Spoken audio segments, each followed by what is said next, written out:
Well, hey, first off, thank you so much to everybody on the show, who's willing to listen in and ask questions and being part of this conversation. I'm super excited about this group of people that we're going to dive into. The whole goal here is to talk about sort of the tragedy of what happened with George Floyd, but also kind of the impact in all of our different worlds and, what that's led to the conversations that we all need to have. And I think this group has some really, really amazing perspectives, and I'm just excited to dive in. So I guess without further ado, you guys mind just each sharing a little bit? Maybe Asante, you can lead us off to share who you are briefly, maybe a little bit of your background, and then maybe also just dive in like why this conversation is important to you. Yeah, my name is Asante Cleveland. I played in the NFL for 4 years. I retired. I've been an investor, and I also host a podcast as well.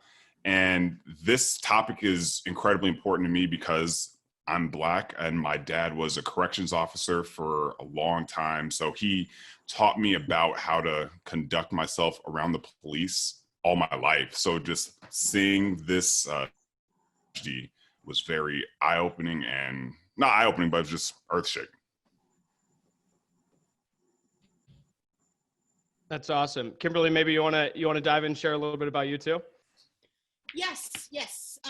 I'm Kimberly Reed, and I have the blessing every day to work with some of the brightest individuals on the planet to fulfill our purpose. And that purpose is to ensure that women and people of color have a seat at the corporate table, and that they have a trajectory to the ENC suites of iconic brands that we utilize, and also that some of the most influential organizations in the world that we have an opportunity to work with. This is important to me, not only because I am a Black woman, but it is important to me because we deserve the best. And the best is to be recognized for our talents before a crisis. We deserve to be recognized in leading organizations because we can lead, because we work hard and we are educated and we are strong, not just Black women, but women and people of color. We did not listen, the nation did not hear Colin's knee, October 2016. Shame on us. And now the nation wants to listen. We think, we hope. So I love to participate in forums like this because as much power that our voices have, we have to be consistent in our communication, in our advocacy, in our message. So that's why I'm so elated to join all of you to continue to be consistent and not passion, but purposeful, because this pandemic is not our purpose. It's not. But the advocacy that we are taking for this movement, for this awareness, for what's happening in our nation is. And thank you. That's good. Thank you. Pete, you wanna go? Sure. I'm Pete Lamson. I'm the CEO of JazzHR. We're a recruiting software company for small businesses. Delighted and humbled to be here today. This is an important issue for me, as this is for me, and for all of us. I hope it transcends both our professional and our personal lives, and it's one of those that blends into both. I look at the tragedy of the killing of George Floyd a few weeks ago as, yet another in a 400-year pattern that we have to address this, and it has to no longer be something that is impassioned in headlines for a period of a few weeks or a month or two, and then nothing changes. And so something we've talked a lot about internally is the initial reactions we've all had, the statements, the social media posts and so forth. Those are good, they're important, but we have to move from point in time reaction to proactive and sustained action. And and I'm here to listen as much as talk about how we can best accomplish that. But again, I'm delighted to be here, and thank you for having me. Yeah, absolutely. Derrick, would love to hear from you. Oh, wow. Man, how do you follow those guys? My name is Derrick Hayes. Born and raised here in the city of Detroit. Played professional basketball in Europe for several years. Came back home, decided to pursue my passion in criminal justice, because that's what I got my undergrad in. Became a Detroit police officer. Was shot 6 times on duty, February 12, 2005. Since retired, went to education because I wanted to give back to my community and serve my youth. And so I was in education for about 12 years. Got my master's in education, became an administrator, and then decided that education was kind of not going in the trajectory in the inner city the way that I wanted it to go. And so I decided to start my own business. And so I bought into a franchise, and I served the community, realtors and brokers in our areas doing professional photography. And then on the side note, also I'm a professional speaker. My purpose is to help others discover their destiny. So through my life incident, through the glory of God and grace of God, that I'm able to minister and share my testimony to motivate others to walk out their purpose, because we're not promised tomorrow. I'm invested, obviously, in this incident that happened to George Floyd because I was a police officer. I wore that hat proudly. I protected and served my community. I understand the stressors of police officers. And then on the other side, I'm a Black African-American man, and I'm concerned. Sometimes I don't feel proud of the badge that I still carry as a retired officer because of the incidents that's been going on in the past. But I do thank God for the opportunity that I can go back to the precinct and ask tough questions, because a lot of the officers being hired in my city are not my color, and they're not from my community. So I think there needs to be education on both sides, the community side, but more importantly, the officers side, because they have the ability to take life. And, so I'm excited about this conversation. I'm excited about everybody on the panel, and I just thank you for having me. Amazing. And Melissa, certainly last but not least, would you mind giving a little intro? Yeah, absolutely. My name is Melissa Dobbins, and I'm the founder and CEO of career.place. And that's a anonymous candidate screening platform with the mission and the passion around removing bias and creating equity within the talent acquisition space and the hiring process. And our mission and our belief, and what I've worked for since the moment that we've created the company years ago and before, is about breaking these cycles of inequity for anybody and everybody. And it goes all around. So whether it's people of color, whether it's women, LBGT, people with disabilities, there's so many different things that affect outcomes in the way that we're able to live and enter our lives, including how we're hired and promoted. So while there are many places to break that cycle and bring in that equitable process, those equitable decisions that allow all of us to be treated fairly, to be celebrated for what we are amazing for, we decided to start with hiring and start with that hiring process. And I'm very excited to be part of this conversation. It's great. Well, this is gonna be a fun panel, and obviously, as I ask questions, I want everybody to give insight, give their thoughts.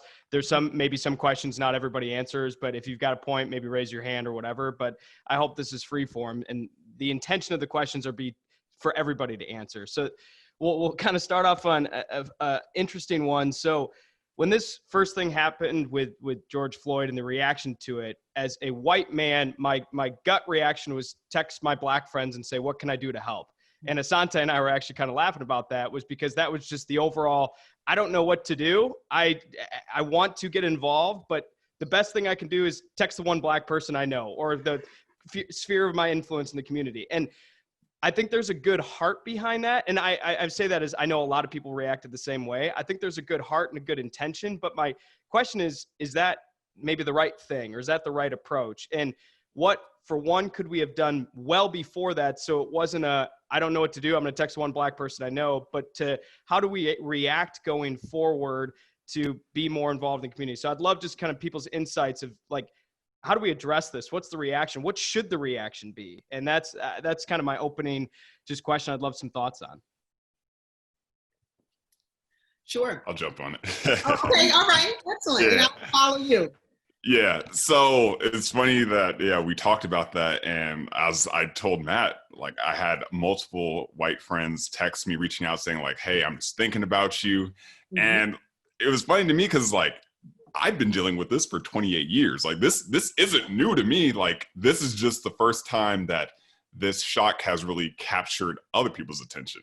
And it's good that it's jarred so many people in a way that they feel that they have to do something. Cause I played with Colin Kaepernick, and it's disheartening that back in 2016, when he was taking that knee, that no one was listening. They wanted to change the narrative, make it about the flag, make it about anti-military, and he was doing everything right. And the most peaceful way that we could go about saying like, hey, we could start instituting changes, bringing awareness to the issues. There's Black men getting killed at an alarming rate by the police. People getting brutalized by the police, even if it's not caught on camera, that doesn't mean it's not happening. And people didn't listen. And it's unfortunate that it's come to this inflection point.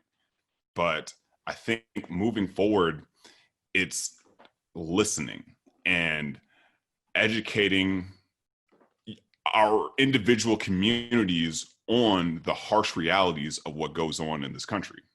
Mm-hmm. I agree. I agree. And in our work, my conversations for the last 2.5 weeks to 3 weeks have been with senior leaders of global organizations. And now we are coming into a pivot where there's now this added of smaller organizations, nonprofits, and schools. I was on a conversation with head of school and a CFO and their board yesterday. And the range of emotions, right, maybe is not indicative of size of organization or race and gender. Maybe none of those variables are a part of the equation. I think it's just people. We are in a space where we have never been before. We are in a global pandemic. We've never been there. People were struggling then. Small businesses closing, people losing their jobs, losing their health benefits. Children don't have food to eat. I deliver groceries for a wonderful organization called Legacy of Hope. When I drop off those groceries along with the many volunteers and police officers in Philadelphia, those are delivering groceries to cancer patients who are going through treatment, who cannot afford food and their medicine. The reason why I'm sharing that backdrop with you is because it is deeper than the racism that African Americans have felt and the pain of generations. 400 years. That's trauma. That now we have this global pandemic. And now we have questions. Now we have text messages. And all mean well. Absolutely. But sometimes when you're on that cliff, you fall off.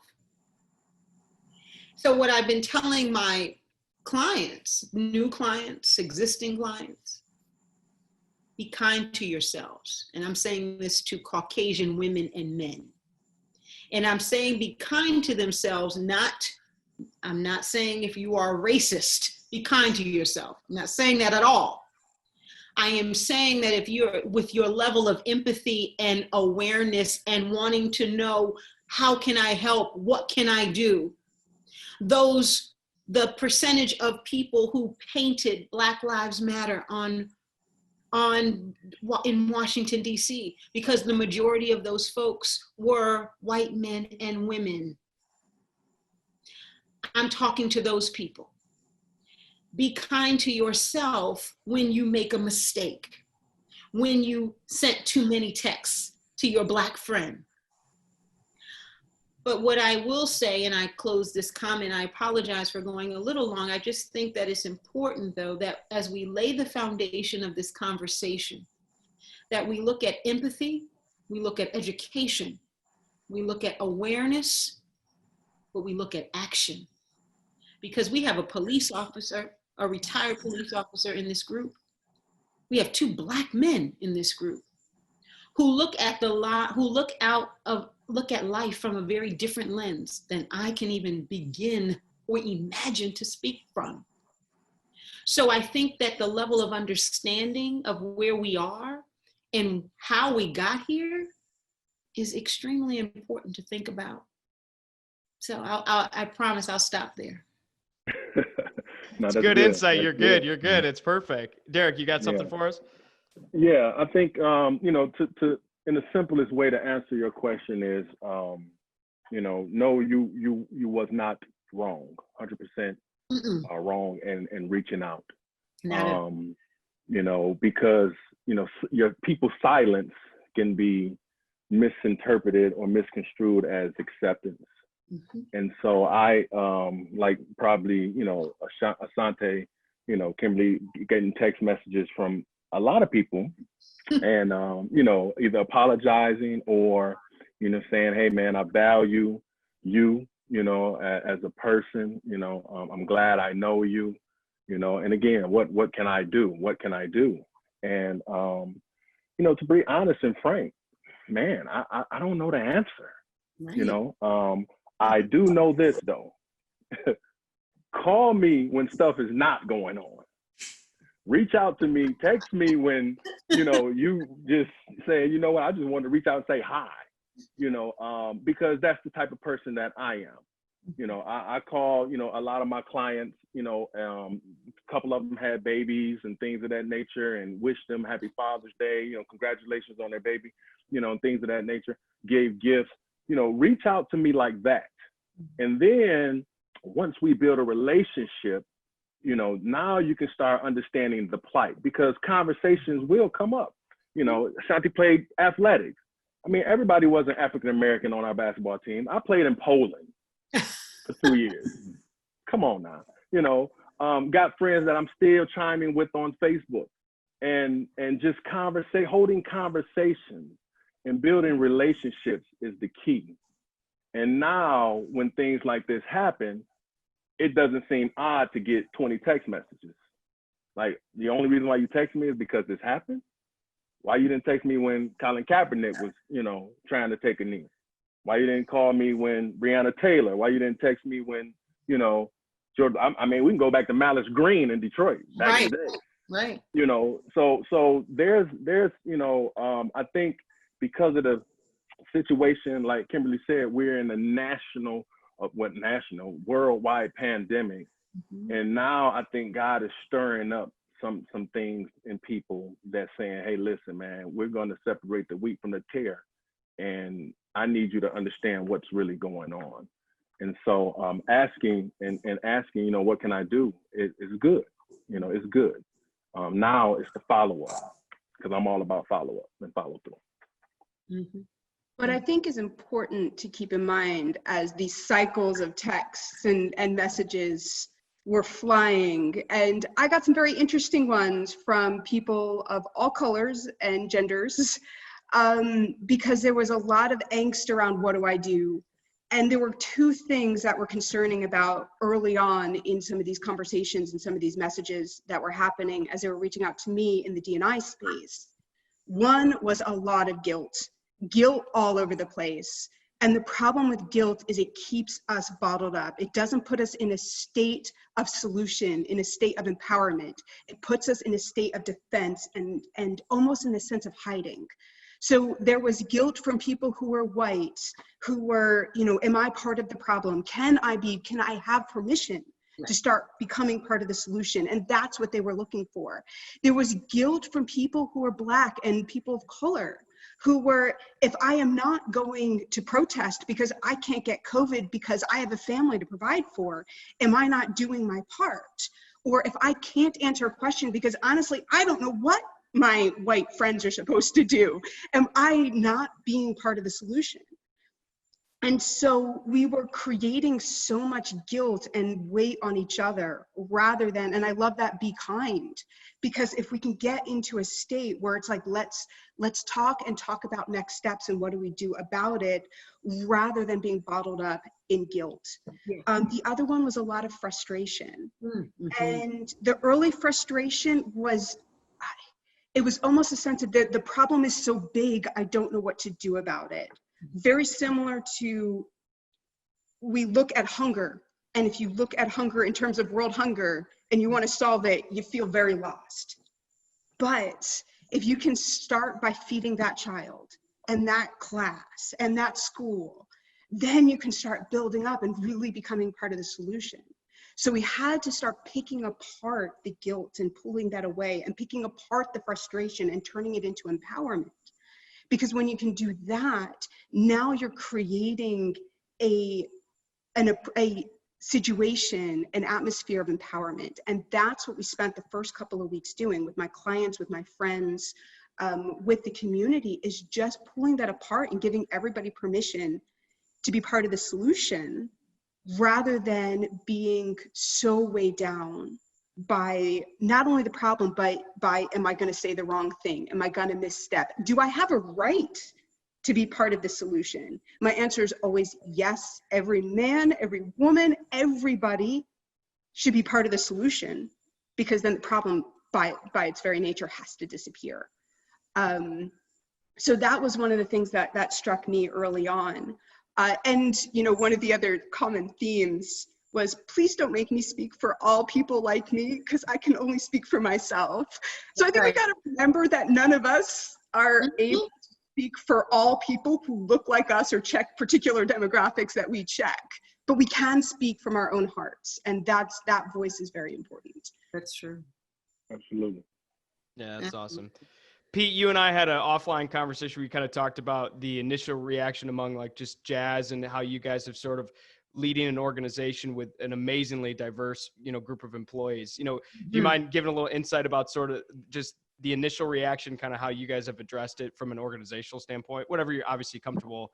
Yeah, no, and we don't, I guess we went through a lot of the emotions and sentiments that all of you have expressed. I mean, all of them, and more. And we began by just, I think like all of us, we wanted to show support, and empathy, and respect. And we did that a number of different ways. Some of them were certainly not unique to us. I mean, online posts, and I put a statement out and so forth. And then similar to, I think, kind of to Matt and your initial reaction of reaching out to Asante and with the same sort of perspective that Derrick shared of, don't just reach out to your Black employees or your Black friends when a tragedy is happening. But I had a conversation with every single Black employee at JazzHR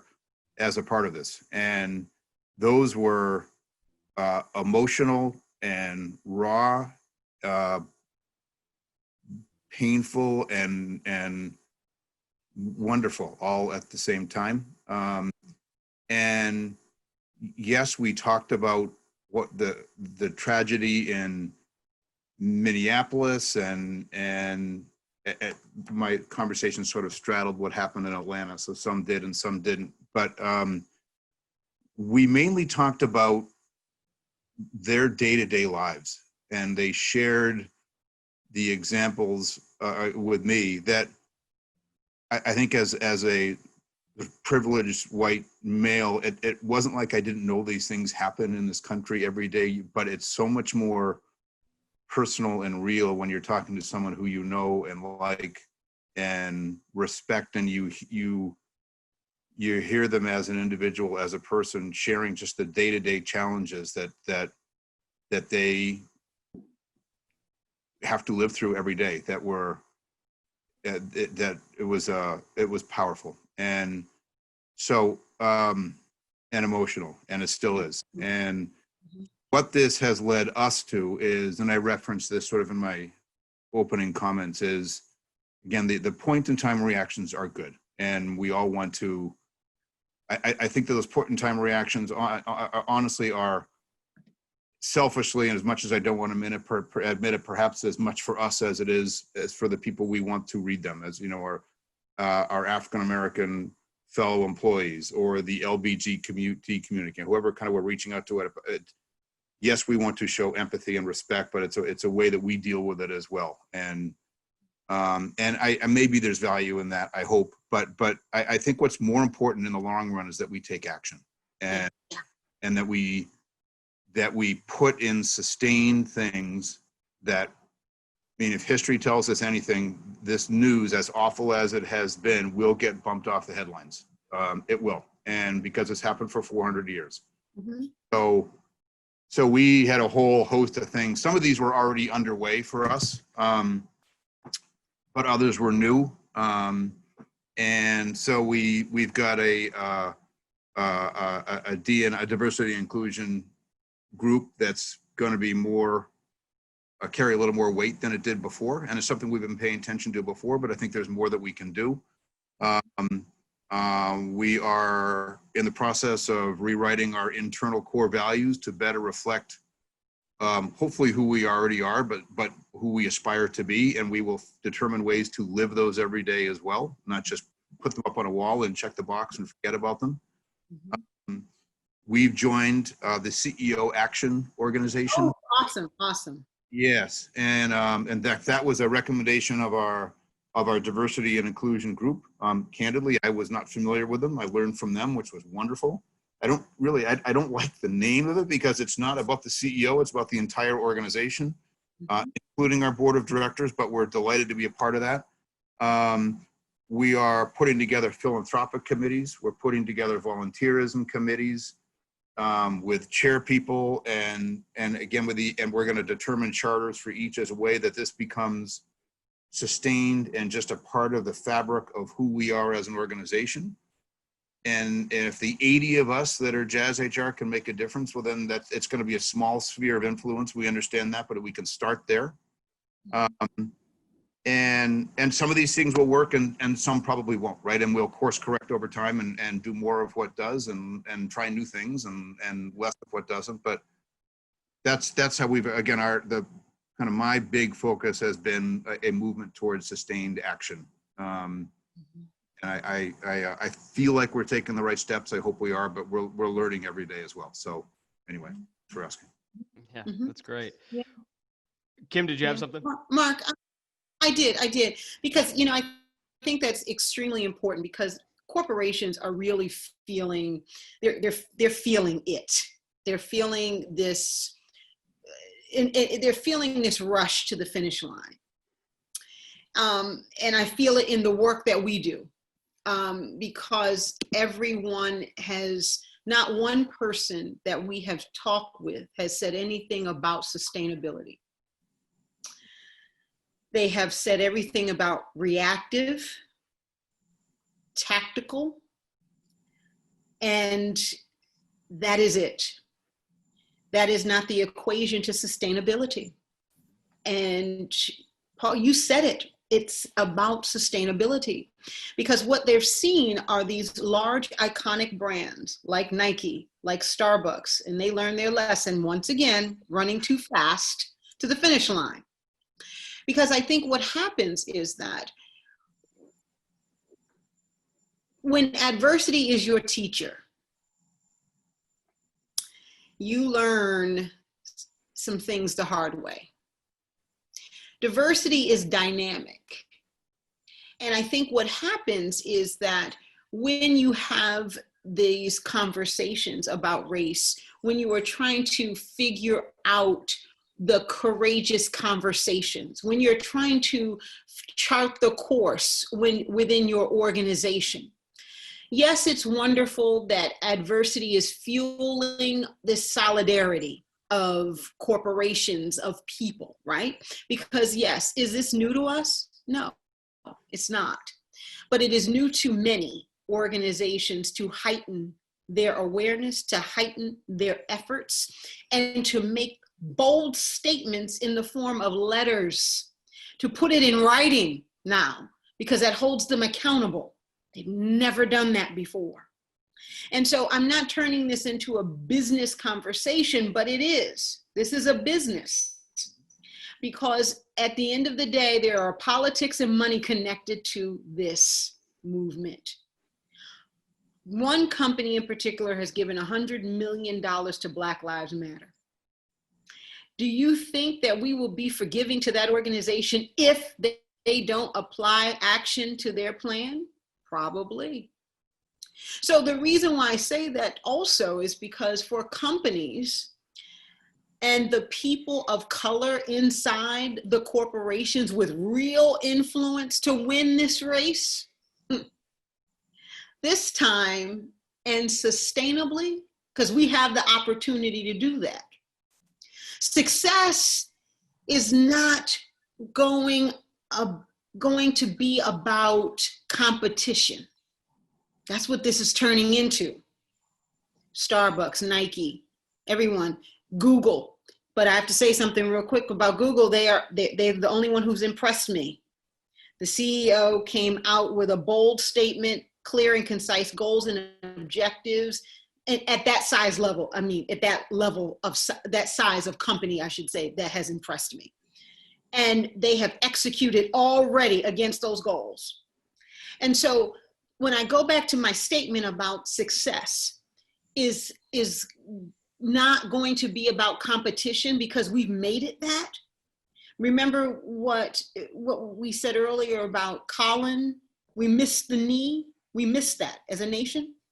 My fear is that we're going to miss the true meaning of Black Lives Matter because of the competition that we are now in. Who's doing it better? Because now big business is a part of this. It's not just about the protesting. I was one of those. My sorority, the Divine Nine, all of the Greek fraternities and sororities, we were out there. We were in the meaning of the march. But then you have the other side of that, which is the meaning of the corporations because they have to win. And so when I say the success is going to be about competition, it's also got to be about contribution. Who's going to hold whom accountable? So you've got the Googles, right? And you've got this followed up plan of action and tangible commitments, which I'm very impressed by. But that is a prime example of being strategic versus being reactive to follow the hashtag. And that's what we've got to stop doing. To your point earlier about, is this a theme? Probably. I hope it isn't. We're putting too much work in this. We've come too far for this. What I'd like to see, to your point, and I think it's a really, really strong one, is that there's a lot of words out there. There's a lot of comments out there.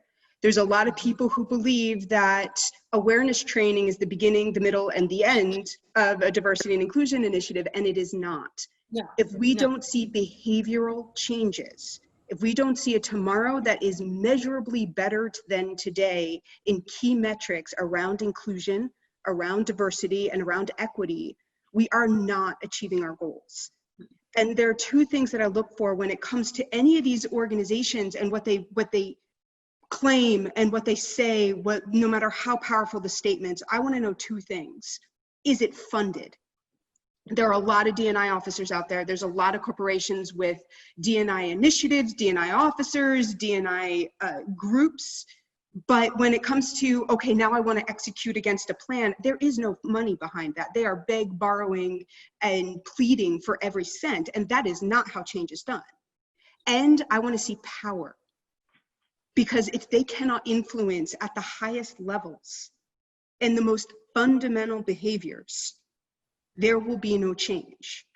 I can say all day long, we are going to treat people more fairly. If I can't point to various things that have changed that makes tomorrow better than today, then what you are expecting is that your words are going to be making a difference and not your actions. Mm-hmm.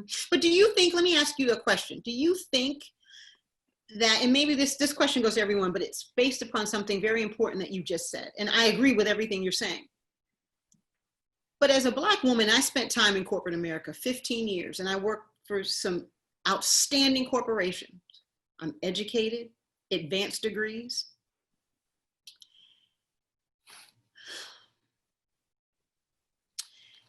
We are fully aware of the historical and existing challenges in corporate America, right? All of us. And outside of corporate America, because you all face them in other areas. For people of color, specifically of African Americans, we just talked about American Express just promoted a wonderful and smart and brilliant, extraordinary woman, Glenda Neal. She is a Wharton graduate. Her accolades, her brilliance is from here to the other side of the world. They just brought her to the table. Was she not worthy of the table before George Floyd died, was murdered? See, these are my tough questions and courageous conversations for us to have, not in a angry tone, but we have to have these conversations because this is part of the problem. We are fully aware of the historical and existing challenges. We are. That's not what the conversation is about. Because the proof is in the data. Mm-hmm. Proof is in the data. We know unequivocally that racial diversity across management levels predicts firm productivity. We know that. We know diversity equals innovation. We know that. We should not need the business case because the moral case is clear. So I appreciate all the commentary in the continued dialogue that we have, because I'm going to be quiet. But it sometimes I have to step out of my bias that I have to have because of my roles. But it's just, to me, it just goes back to this success and competition where we forget about the purpose because we've got to contribute to the cause of solution. If I can chime in a little bit, I think everybody is 100% correct. I didn't look at the video when this happened for about a good 3 weeks, because I didn't want to speak out of anger. Mm-hmm. I wanted to just hear what people were saying. I would watch the news. Sometimes I would just turn the news off because of the image. Yeah. I got off of Facebook, didn't want to see it. I would scroll through real fast. And I finally watched it on a Sunday morning, and I cried because I flashed back 15 years ago when I was chasing a young man, African-American man, who attempted to rob a McDonald's. And he never got inside. Well, he was inside the McDonald's hiding under the table, and they were getting ready to close and start cleaning up, and he was going to go in and rob the place. But they noticed him and they set the alarm off. Me and my partner rolled up. He left from the inside, but he ended up robbing a Black woman in the parking lot. He had his hands in his pocket. He never produced a weapon, but he, threatened her as if he had one. And if you know anything about law, your intention is to rob, and you say you got a weapon, that's felony firearm, right? Robbery. So we called it out. When I caught the gentleman in the backyard, because we, a chase ensued about a good 5 minutes later after we found him walking in the middle of the street. And I took him down to the ground, and I placed my knee on his shoulder and neck area to pin him down in the snow. It had snowed real bad the night before. And when I put my weapon up for officer safety, because I didn't know if he had a weapon or not, but I ran with my gun. And, something just told me, keep your gun out. But as I started putting it up, when I went down to keep him in the snow, he turned up under me and started shooting between my legs. And I had to return fire. He didn't make it, I did. And so it took me back to that situation. And when I looked at, it just so happened his name is Derrick, and I looked at his body behavior as he kneeled on this gentleman. It wasn't to me, and I got a lot of pushback from some officers because I challenged them, on this. We weren't trained to put a knee in someone's neck. We're trained to preserve life, first and foremost. We're trained to officer safety as well as your safety, because we want to keep you safe as well. But more importantly, we want to keep ourselves safe as well. That was not a technique to be used when a man was in handcuffs already. And the intention of him leaning in, I mean, I just really just wept, because you saw it. You saw the balance being held in his pockets. You're holding your balance. It's hard to kneel on somebody and not have your hand on something to hold your balance. But you had your hands in your pocket, on your thighs to hold the balance and to keep you there.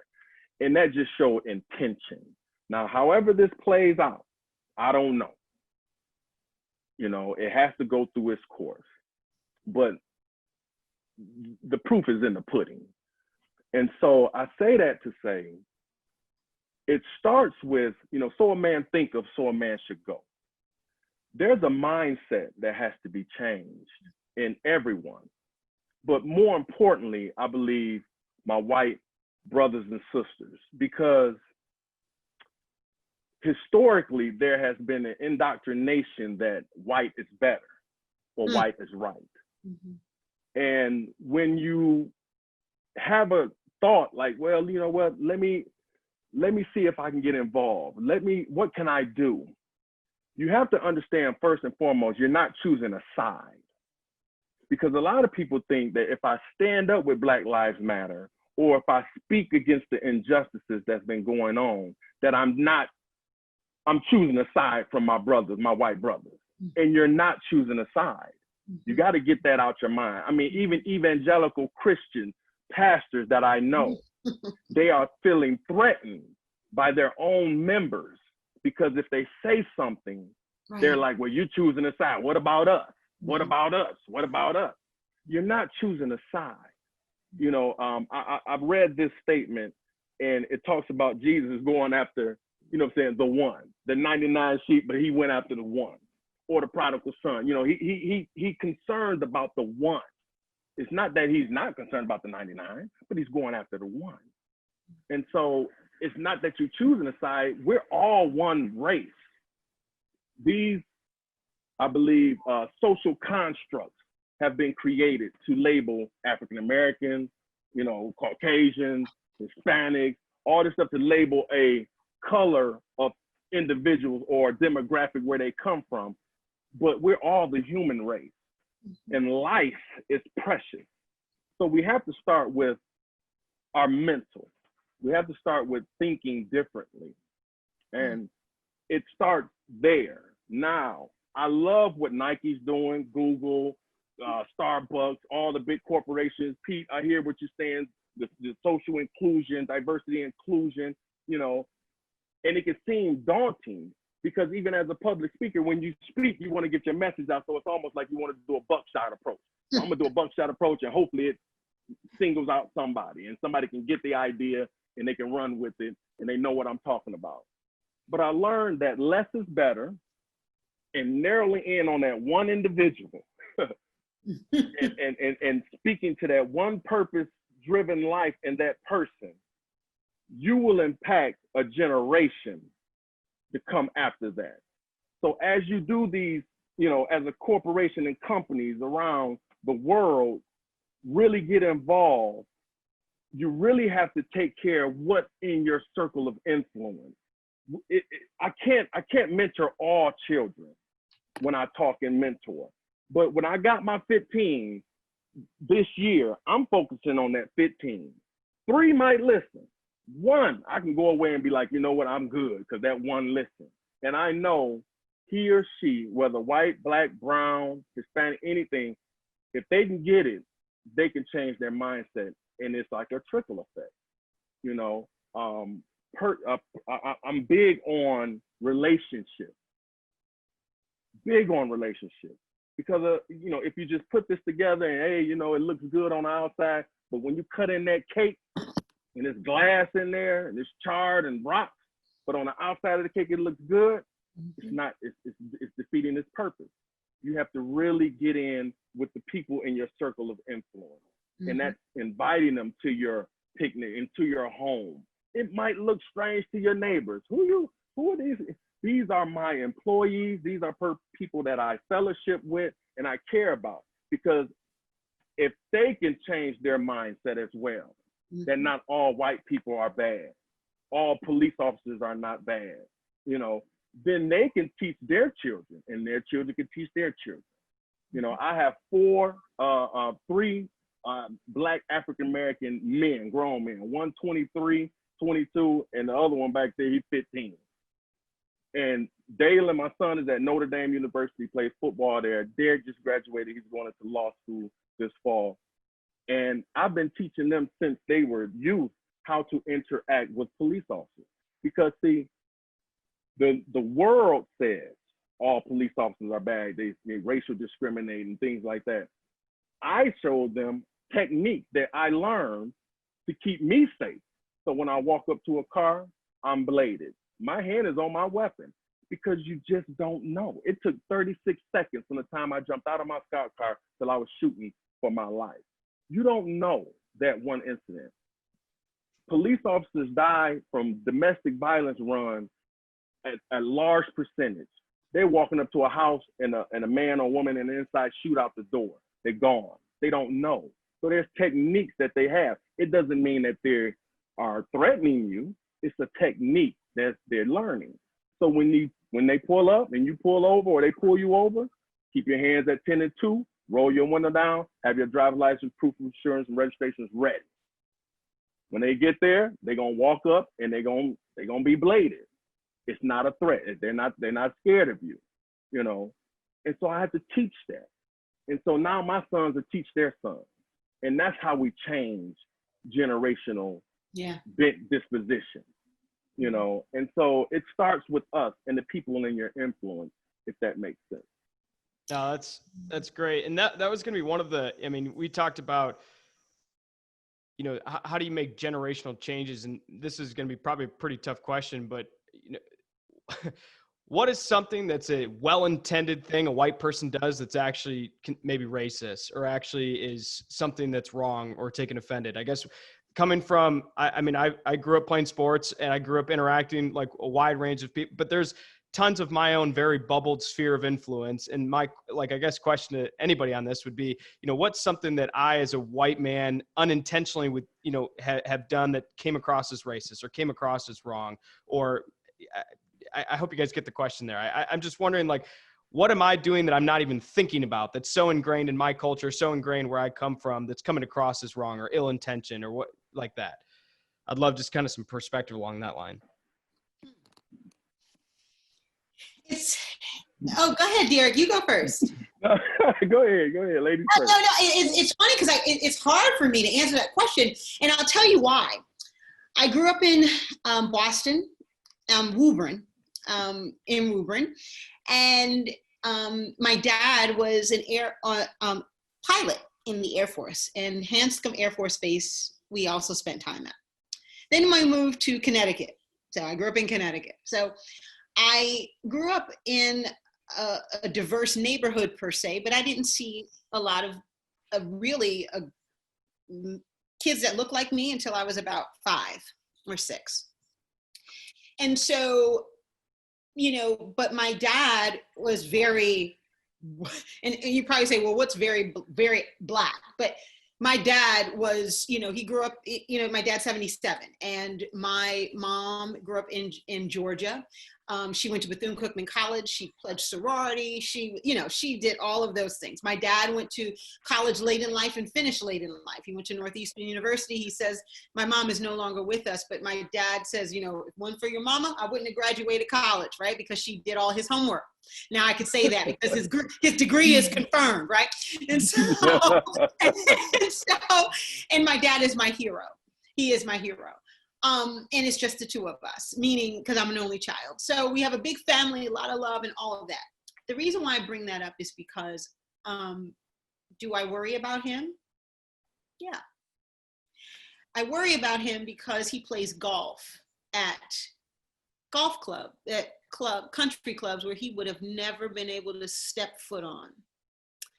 He has a golf club that they're probably about 60 deep, and they're all retirees, and they all get on their wives' nerves. And she got on my mom was like, oh my God, is your dad going to play golf today? I hope he is.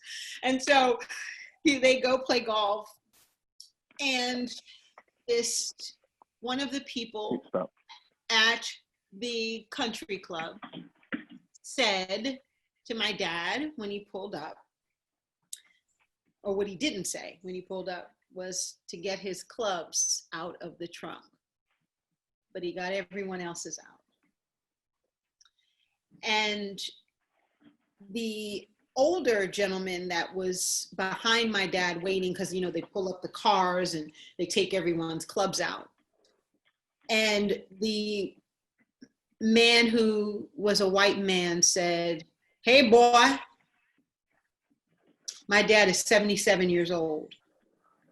His father was killed in his yard by a Ku Klux Klan member, 2 of them, in Monroe, Louisiana, in 1942, in front of his mother and their children. So when you talk about not knowing what to say, sometimes it can be out of sheer ignorance. Sometimes it could be out of sheer lack of education, lack of how you grew up and how you view the world. Because how we grow up and how we view the world and what we are taught at childhood matters. And so when my dad turned around, not to answer him, but if you knew Rhyme Reed, I'm not going to say on Zoom what my dad said when he turned around to that man who said, hey, boy. Some choice words. It was some choice words. Boy. Intense fellowship. Okay? And let me tell you why my dad did that, and rightfully so, right? Because discrimination, in those words of reminders of racism, when you had a father who was killed in your front yard from 2 Ku Klux Klan members over a misunderstanding because of their 2 daughters wanted to go in a boat across a lake that my grandfather was driving, but he did not have those orders to do so. And everyday instances of racism contribute to race-based trauma and reminiscent of years and years of experiences, generations that we face today. So Mark, it isn't sometimes what perhaps white people, what they say wrong. because I hear it all the time. I don't see color, Kim. No. Kim, at Christmas, there's 3 Blacks that come to my house. I'm happy you can count them. There are things that we hear our parents say. There are things that we just hear people say. I had a CEO in tears yesterday because she said, we're going to police the social media of everyone.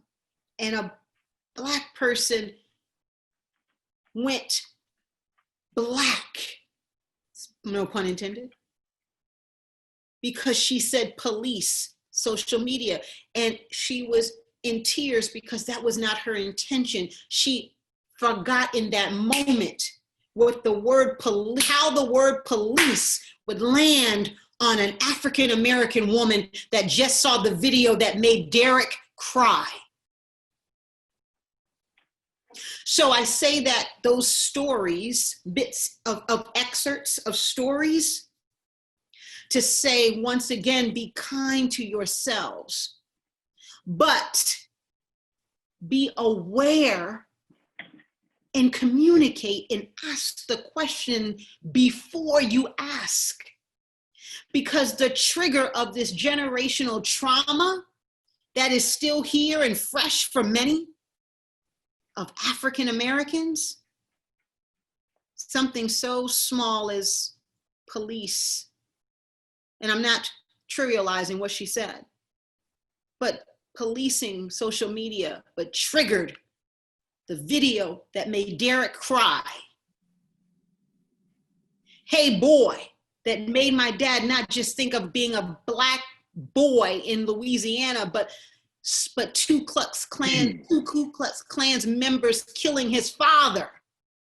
And that generational pain and anger that his brother, big brother, my Uncle Emmanuel, carried till he died of leukemia 10 years ago. He never got past it because he watched it. So it's bigger than what we see, and we cannot trivialize it. That's what I think happens with some, not all, white people. We trivialize Colin, and we're trivializing certain language that we use. Oh, come on, don't be so sensitive. No. Don't tell people not to be sensitive, because we're talking about emotion, affinity. When you talk about affinity, that's emotion.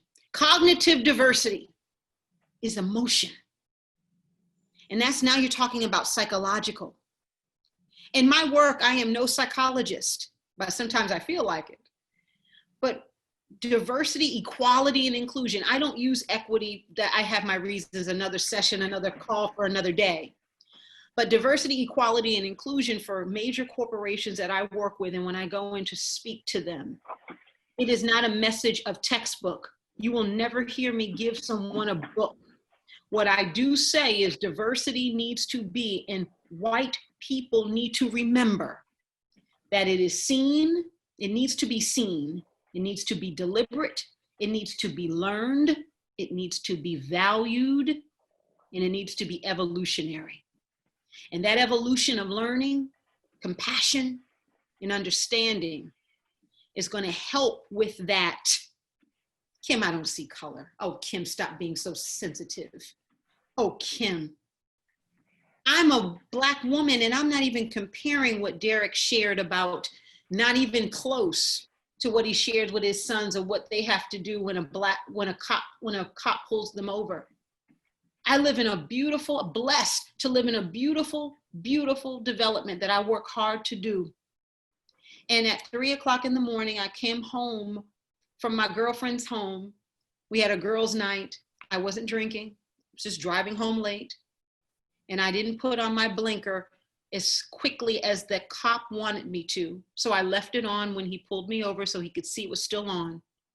I had to pick up my cell phone, it's not here. I had to pick up my cell phone and call my dad on video, wake him up in the middle of the night at 3:06 and call him on video, because I didn't know what was going to happen next. And I'm a Black woman. So it's these things that still sit here when someone who doesn't look like me says, "Oh, Kim, don't be so sensitive." I remember those stories I just shared with you. So I just want us to think about things a little bit more before we say them. Yeah. I would say it's simple, but never use urban colloquialism. You know, they're trying to fit in. You don't, and that's, you hear everybody all the time, what's up, brother? My brother, so I do that, Derrick. I'm sorry. I do that to all. Well, no, that's fine. Yeah, me too. But there's some extremes. Yeah. When you come in and you're amongst, it's just anybody, and you start talking in Medea's voice, how you doing? Like, we don't even talk. I don't talk like that. So why are you trying to? Right. So why are you even trying to use that? Right. It sounds facetious and I'm being funny, but it's real, because I'm like, that didn't come off right. Greet me like you would greet anybody. You don't have to change who you are in order to fit in. That's it. That's the point. You don't, so because that can come off as you being a little, extra, a little, like, come on, bro. That's right, not unauthentic. So be who you are. Yes. Never use that, man, to try to fit in. Now, if you have relationship, man, if you and I have relationship, it sounds like you and Asante has a relationship, and you call him like, "What's up, bro? What you doing?" Now he'd be like, "Okay, cool, man, let's kick it." Now, I got a story about that with Asante. The first time we hung out together in Florida, he got in the car and we had dinner and we were going to grab a drink somewhere.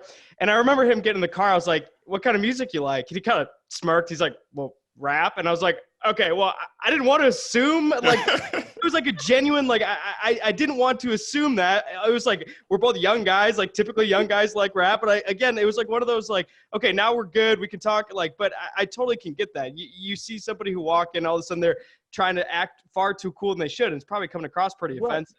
Right. Exactly. It comes across very offensive because, and I ain't putting nobody on blast, but, I took a director's position of an after-school program for Mitch Albom. And you guys might have heard of Mitch Albom, a known author, and worked for Detroit Free Press for many, many years. He wrote Tuesday with Maury. I think that's one of his favorite books that he's done. So he has an after-school program called Say Detroit. And so we had a Say Detroit Play Center, which was the after-school program.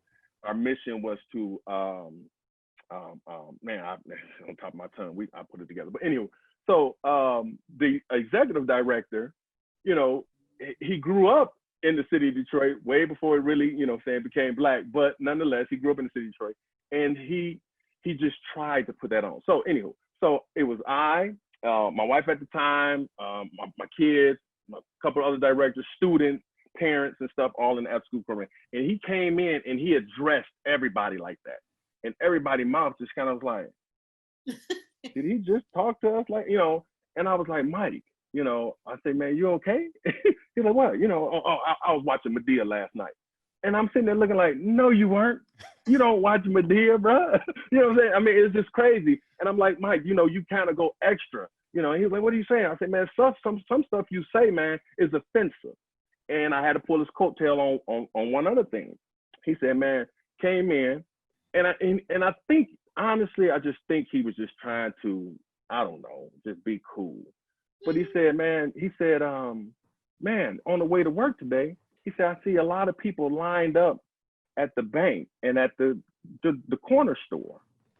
It was early in the morning. He was like, is it the 1st or 15th? So I'm like, who you talking to, first of all? And I'm like, Mike, man, that is so racist, bro. He was like, what are you talking about? I was like, are you trying to be funny? I was like, because that's not funny. Who are you, and so we kind of had to go back and forth and, Derrick, again, you're too sensitive. Don't be too sensitive. I mean, I'm not sensitive, man, but I don't come in here and say, hey, Mike, howdy, brother. Or, I just don't do that. I greet you, hey, man, good morning. How are you? And your wife come in. He was married to a Hispanic woman. I said, man, I don't come in talking about pina coladas and, and all this enchiladas, what you eat last night. I said, man, I don't address you like that. So those are the things that you just, you might have good intentions, but just stay away from them, unless you have a relationship with somebody. Mark, if I could have season tickets to any Journey concert, I told you I grew up in New England, I would. And you talk about be the minority, because Journey is the best band. I want somebody to challenge me right now. Best band of all time, okay, hands down. And I go to their concerts when they come to Philadelphia, right? And it's funny because nobody goes with me. No, none of my friends want to go with me because they're like, Kim, you're going to be the only one. Phil Collins and Journey, because I love them both. I'm obsessed. I would get season tickets. But when I go, and I bring this up not to because it's funny when you talk about fitting in, but the looks that I get, right? Because I'm jamming and I'm on beat and I'm jamming, and people are like, is she trying to prove, like the look is she trying to prove something? Are they filming her? Is she a reality star? Like what is, because you're not really supposed to be here enjoying this film. So I thought about that and I used that in a workshop because I said to myself, now it is the reverse for a lot of people in the nation because the pivot that we are in this remade nation. So when you ask that question, that analogy before I was sharing with you all about the other deep and serious stories, that first came up to me because I said, oh my gosh, I was that Journey girl and Rick Springfield and at the opera because I used to play violin. So or the orchestra. I mean, I like various things that sometimes people who look like me, a high percentage don't go. So do I feel uncomfortable? No, but other people do. So now I have to kind of step into myself as we're doing this work and as I do conduct training and work with organizations that, wow, now folks that had power and were the majority are now the minority in their thinking and the focus. The focus is not privilege. The focus is not white. The focus now is African American.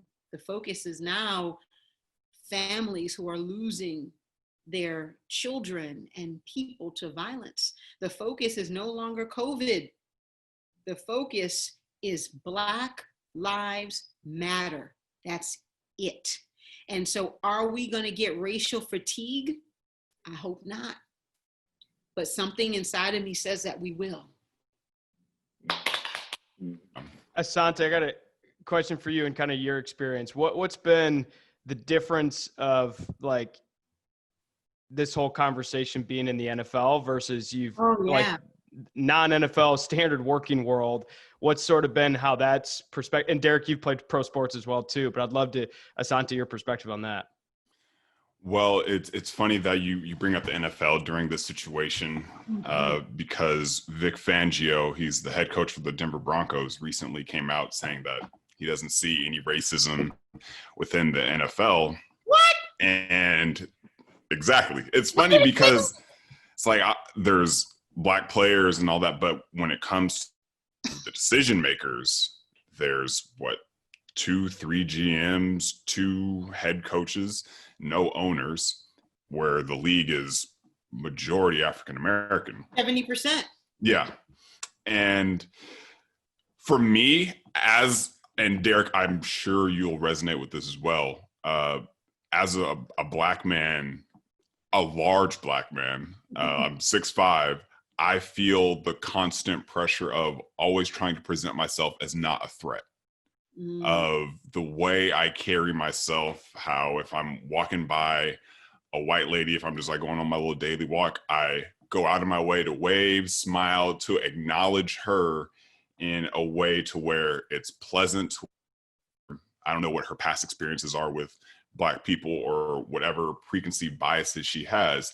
I'm trying to make sure that this interaction will be positive, as I do in all situations like that. But yeah, that's the biggest thing that I've had to carry with myself throughout all my life. My dad, who was a corrections officer, he played in the NFL as well, but he taught me that you always have to go out of your way to make white people feel comfortable, because in plenty of situations, as we're seeing, when white people feel uncomfortable like this, there's a rise in police brutality videos, but there's a rise in like these Karen videos where he calls the cops on a black guy in the park because he told her to leash her dog.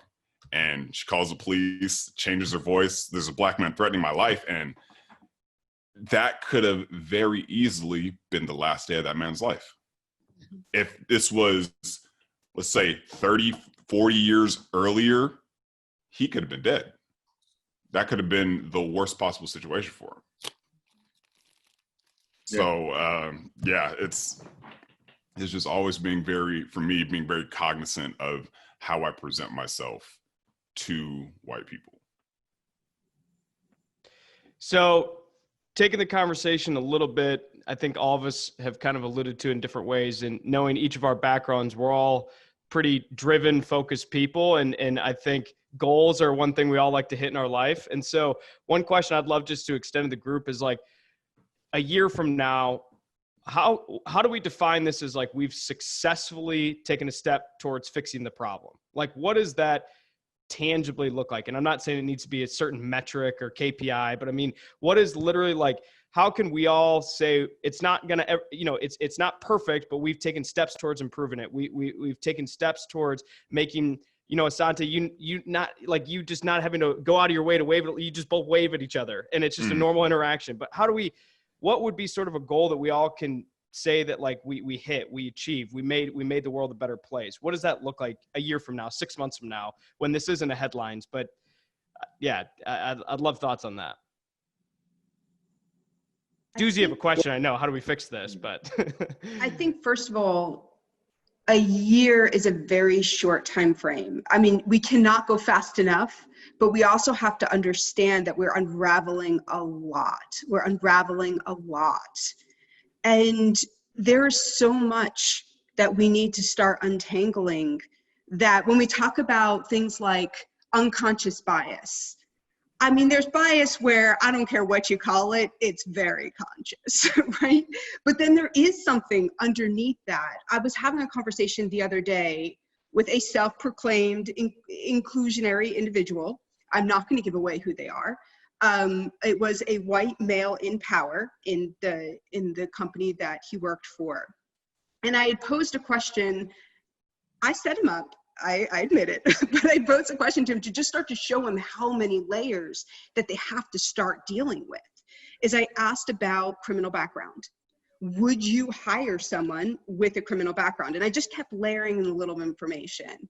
Well, I guess it depends on when or what, but I'm not sure. I was like, okay, let's say it was a pot possession charge. Maybe, I don't know. Okay.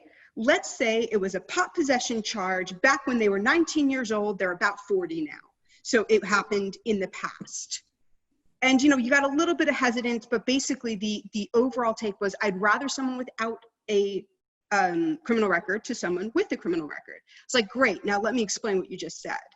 So if you have 5 candidates, one of them with a criminal record, with a pot possession charge when they were 19, back in the 80s. Now, that one is also your only Black candidate.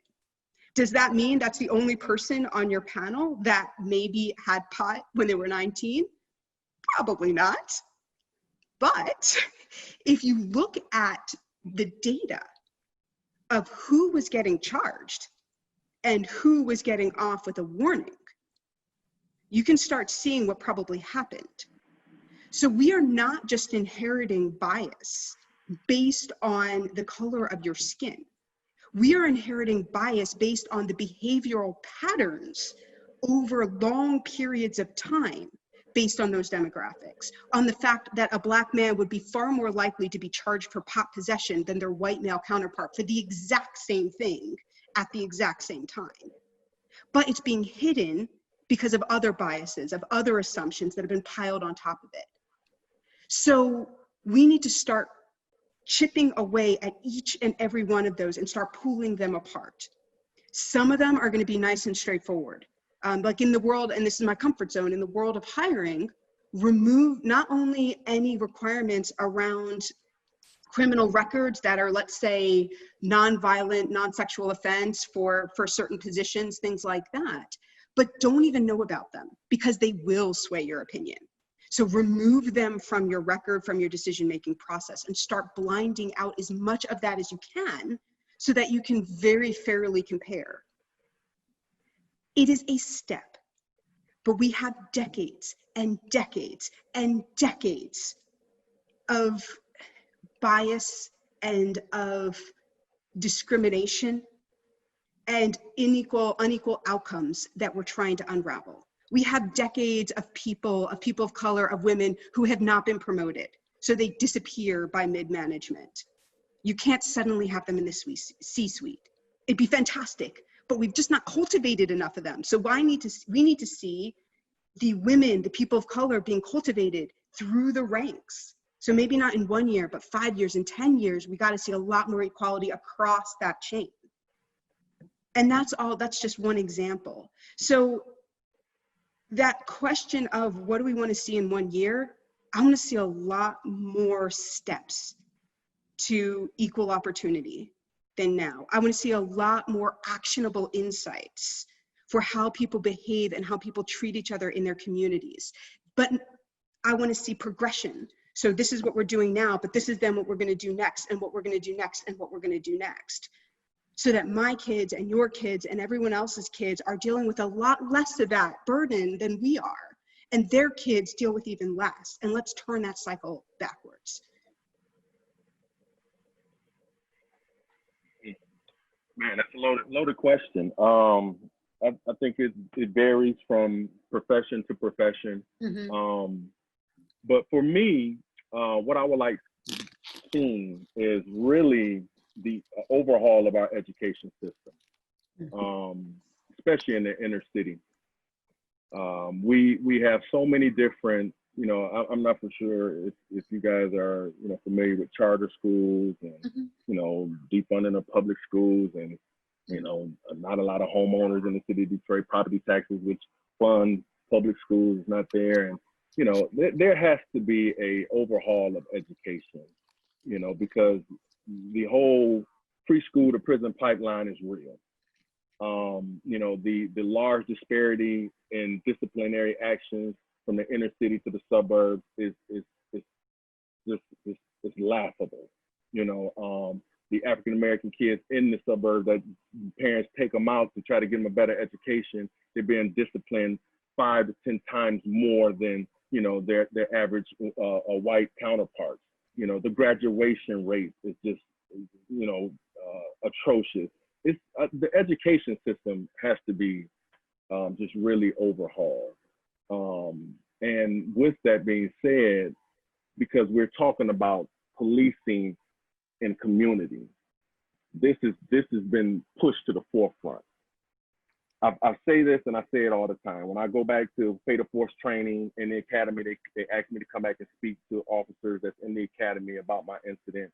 And I say there has to be an education on both sides. I always ask officers, that are policing right now, I say, what's the graduation rate in the city of Detroit?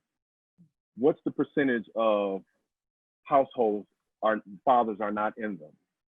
What's the illiteracy rate? So when you come out of the academy and you have all this book knowledge and you start speaking policing or police officers jargon, do you think that young man know what you're saying? Do you really think they understand that, you're telling them to, we call it EWOPing, right? Interrupt without permission, or they're sitting on vacant property. You EWOPing, that's a ticket, you get $50. But you tell them to get off the property, and they're like, man, I'm just sitting in my neighborhood chilling. It's just an empty house. We just chilling on, but you're violating the law. But you go and you expect that badge, that uniform, comes with some type of reverence. But right now, in the African American community, they don't even respect their parents, grandparents. So why do you think that they're going to reverence you after all of what they've seen for the last 15, 20 years on social media and the killings of, unarmed Black men and women, brown, Black, women? So you have to come and you have to learn your, I call it verbal judo. You gotta come up with your own verbal judo on how to connect with that young Black man and that young Black woman to get them to de-escalate, calm down, and then get your point across, and then get them to, obey what you're asking them to obey. But if you don't, if you think you're gonna come out, throw that chest out, and I told you to get off the corner, guess what he gonna do? He gonna get loud, and then your training as an officer teaches you, it's called a fatal force continuum. They teach you to be a step ahead or a level ahead of the aggressor. So as you get higher, they get higher, you get higher. Now here it is, you're trying to lock them up, they're combative, and now you want to go with non-lethal, or in some cases, these officers been pulling out pistols and taking it to another level. And so there has to be an education on both parts. I want to see in education, a criminal justice knowledge class, teaching these young, African-American boys and girls, how, when I grew up, I remember we used to have the Blue Pigs. They used to come in, play the band. Police officer, the career of being a police officer, firefighter, it looked attractive. Law enforcement, it was attractive, man. You was like, man, I grew up to be the police.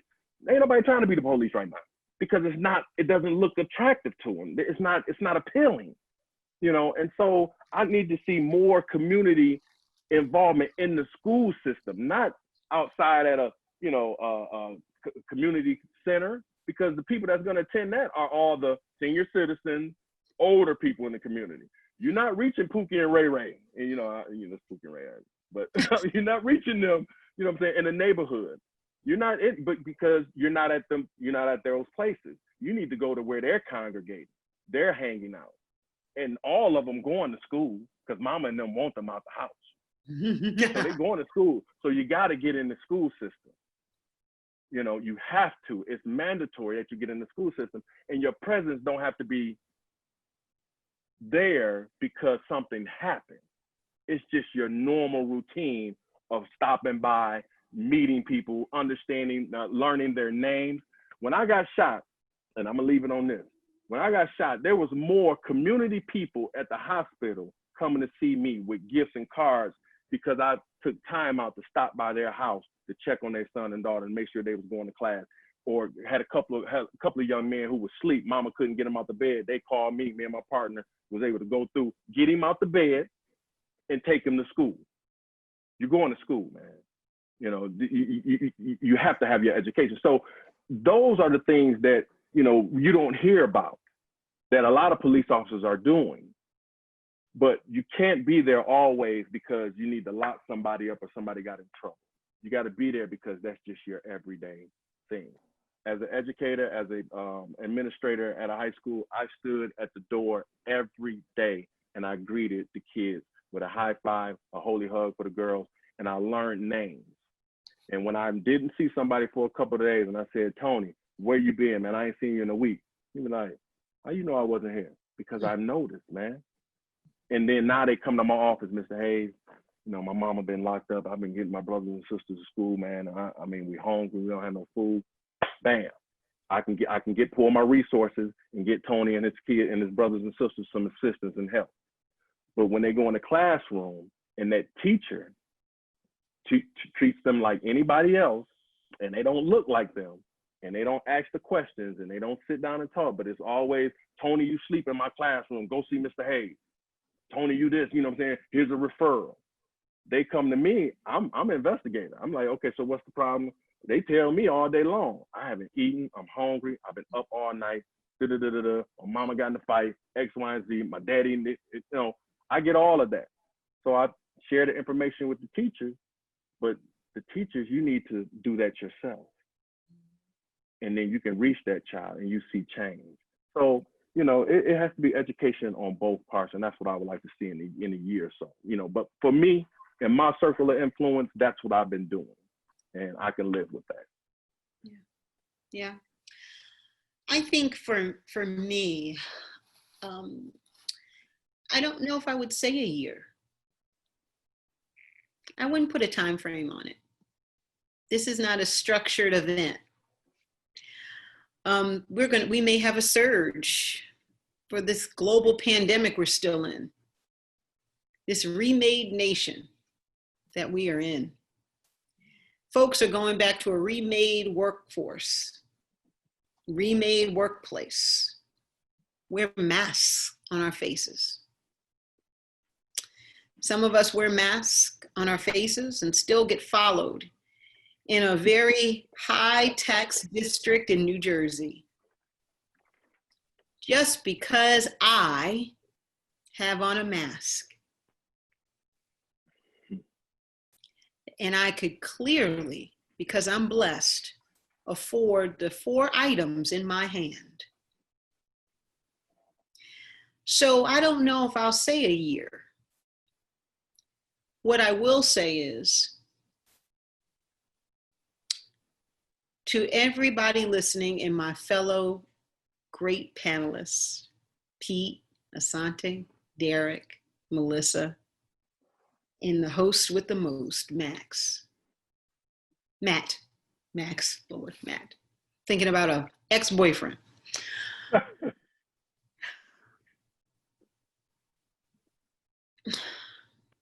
Please don't let frustration, generational pain, and misplaced aggression confuse our focus.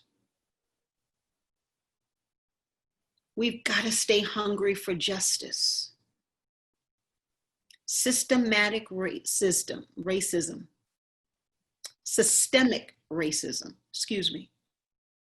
must be dismantled, period. Yeah. Starting now, during this broadcast, now.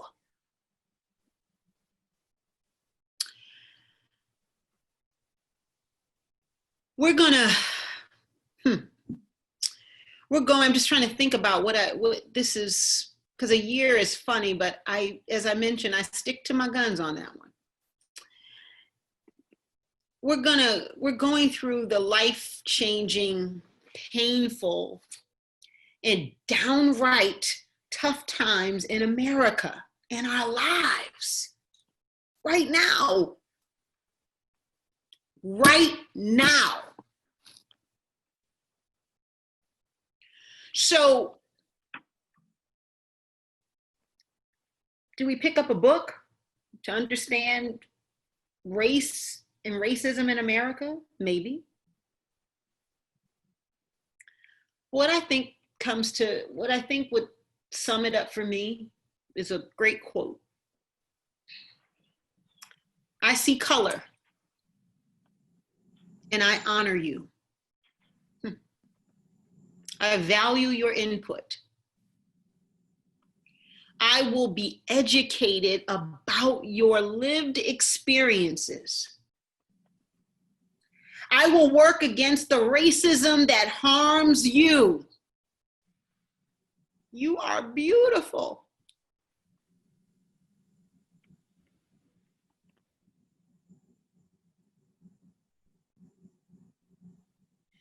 Tell me how to do better. That's the goal. That's the goal. Tell us how to do better. So my father, Asante, Derrick's children, do not have to be afraid. That we don't have to watch a video over and over to be reminded of the generational pain that we are still living in. So Matt, I can't even think about a year. We got to use our voices and use our power and influence today. March today peacefully. Use your voice peacefully. Use your advocacy peacefully. I am committed to this work. Every organization I go inside to, we are going to create sustainable change.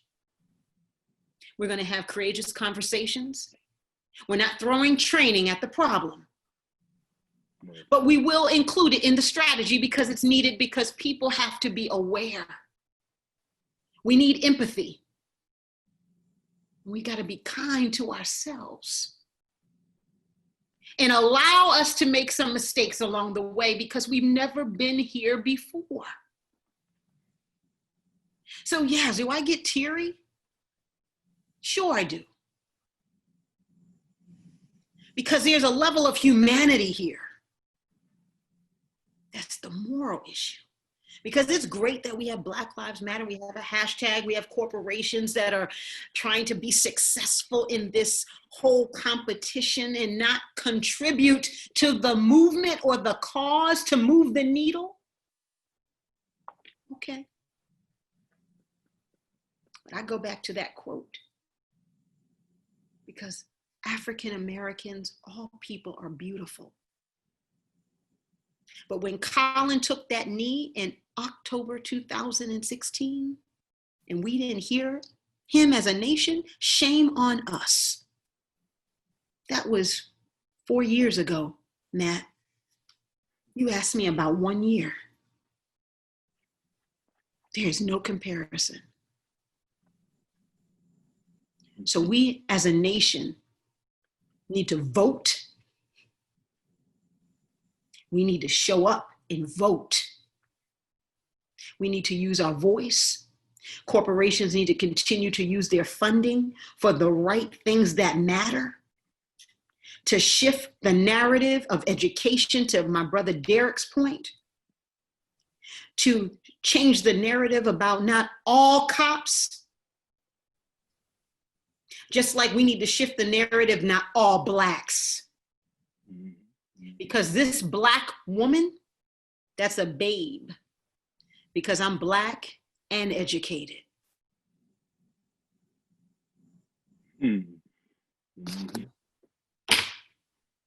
Yeah, I agree 1000% with Derrick, with Kim, Melissa, what you guys were saying. Like everybody's kind of touched on a year, that's tough. I think it definitely starts with education and all of these public shows of appreciation and solidarity from all communities, white, Black, other races. I think that's great, but we need more of that in private, within your own family's interactions, because if you're vocally against it on social media, but you're allowing it to happen around you within your sphere of influence, then you're a part of the problem as well. So addressing it at its root and educating people that you can directly affect would be a great start. I heard this quote the other day where if I'm in a downstairs apartment and my upstairs neighbor's bathroom is leaking so much water that's starting to come down into my apartment. It's leaking, water's starting to fill up. I can get as many buckets and dump the water as much as I can, but I can't change the problem because it's upstairs. So we need people who are at the top and the decision makers to actually affect the change, because Black people have been trying to do it for years. But until the people in power and who have the power to really affect change through funding and policies are willing to do something about it, nothing will happen. Right. You're absolutely right. Starts from the top. Mm-hmm. Well, I want to obviously be a little mindful of people's time too, but I guess I want to give any closing remarks or closing thoughts that if anybody had any, kind of leave the audience with. Obviously, I think that's kind of the point of the last question as well too, but I'd love to hear sort of any closing thoughts or final thoughts each of you guys had. So I love Asante's point about the now and the personal. And I feel there's a lot of conversation without a lot of action. And I know that's been a reoccurring theme. We as every individual have the ability to influence beyond our voices. And there are three critical ways we can do it. We can do it with our vote. To Kim's point, get out there and vote and make sure that voice is being heard. We have who we are willing to work for and give our time and energy to, whether it's our employer or whether it is good service and good works. We can add to our voice our own production and our efforts, and we have our money. And that's one of the things that gets often overlooked, where we complain about things, let's say inequities in how people are treated, in how people are paid, in how people are promoted, but we still buy their products. And as long as we do that, we are giving them permission, because we're saying, I'll talk about you, but I'm not going to affect how much money you are making. And in the world of corporations, that is the only vote that matters. So we can step up in our voice and in our efforts and in where we're going to provide our services as valuable individuals and where we are going to spend our money. And if we do that, people will listen. Because without the money, there isn't the power. And without the power, they lose their voice. So we can, as every individual, step up in multiple ways and make a difference. And I completely agree, it's got to come from the top, because there's only so much we can throw out the water, but we're not even trying to toss the water out right now. For a lot of us are letting it just accumulate everywhere and just complaining about it.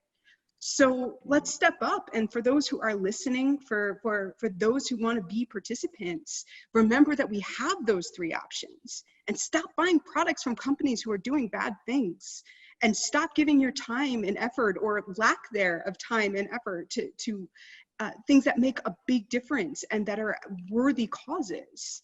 And get out there and vote when it's time, and make sure that your voice is added to the masses so that we can affect change. Yeah, I totally agree. You know, where you spend your money, you know, you have to hit them in their pockets. That's the American way, capitalism, right? So it's all about money. So we have to definitely come together there. I love the quote, and I'm gonna leave it with this: all that you know is not all there is to learn, and all that you learn is not all there is to know. So take the position of a learner always. You know, for those that are under the sound of my voice, you don't know everything. You don't know everything. It's impossible to know everything. And so sit back, listen, learn, ask tough questions, you know, stand up for what is right and righteous. You know, I love, you know, the acronym REAL, righteous, edifying, authentic, and loving. You know, if you can be that to one person, you're making a difference. And so, you know, I think the fabric of the world has been tugged on a little bit, but it's going to take a long time to get the change that we want to see. But it starts with each and every one of us. So.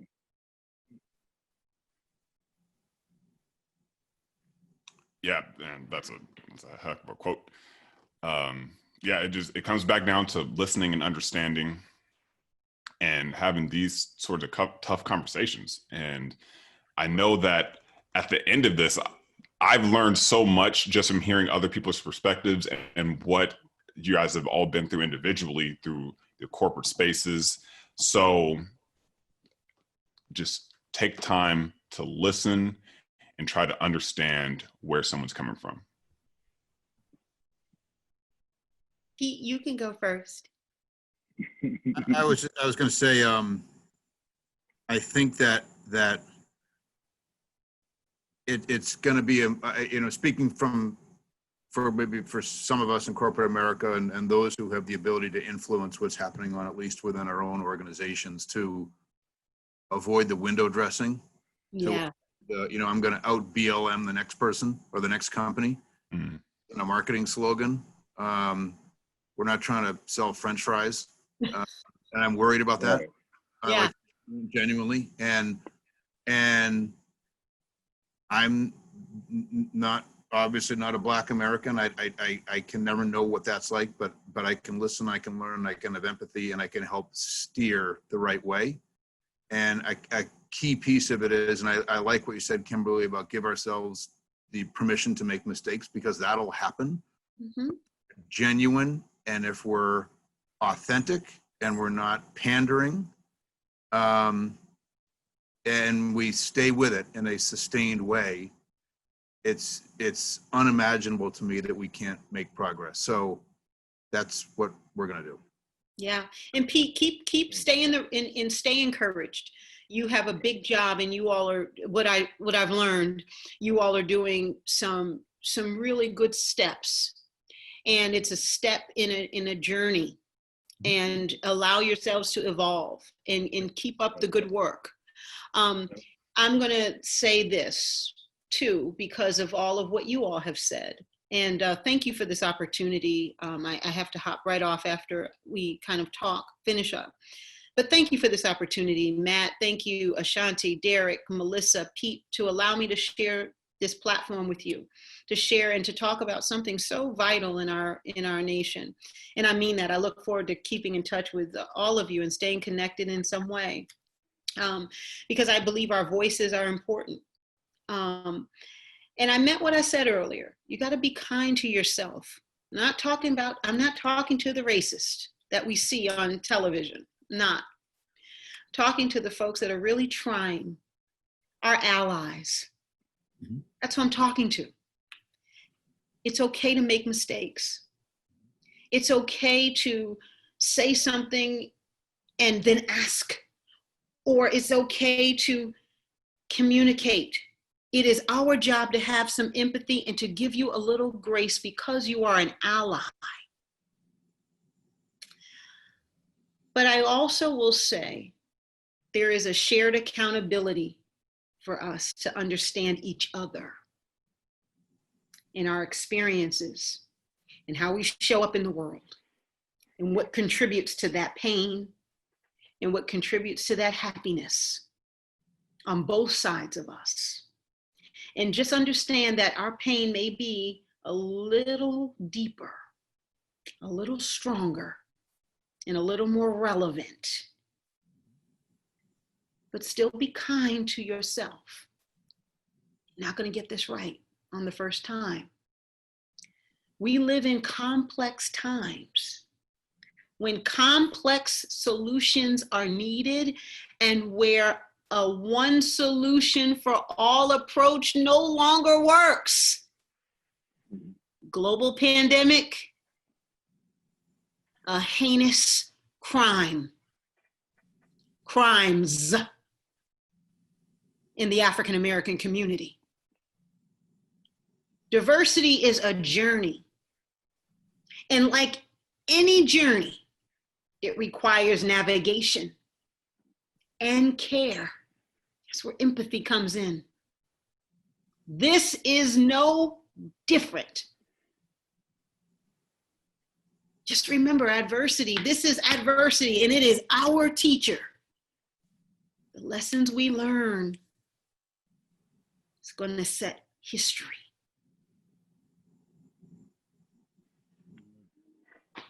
Well, Asante, Pete, Melissa, Kimberly, Derrick, thank you. This has been phenomenal, and I hope that we can all take and learn what we've heard today and apply to our world and our sphere of influences and our families and companies and communities. And that's the point of this conversation. Is the conversation. This is the start of many more conversations that should happen. And so I just want to say a huge thank you for everybody who's on this. This has been super impactful in my own life, and I hope for your guys' as well too, and the continued communities as well. So thank you.